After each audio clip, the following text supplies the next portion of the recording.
Let us just dwell for a few moments on these incredibly beautiful, rich, and varied territories of the higher dimensions. The description alone could easily fill a few volumes, and we would have only covered a tiny part. But in order to get a better impression and a clearer picture, it is useful to break down what we find into categories. To start with, our perceptions and feelings will have evolved and expanded since rising from the lower levels.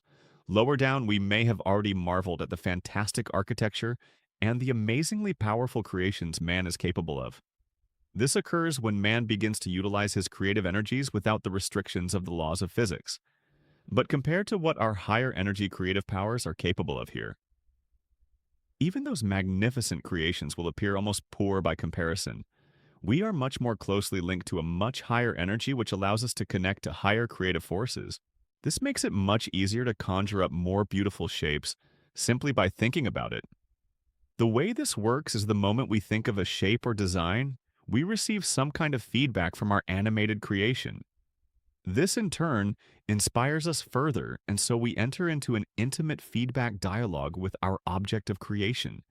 This is not an alien concept for creative artists on Earth, but it is something so much more in evidence and proactive on these higher levels.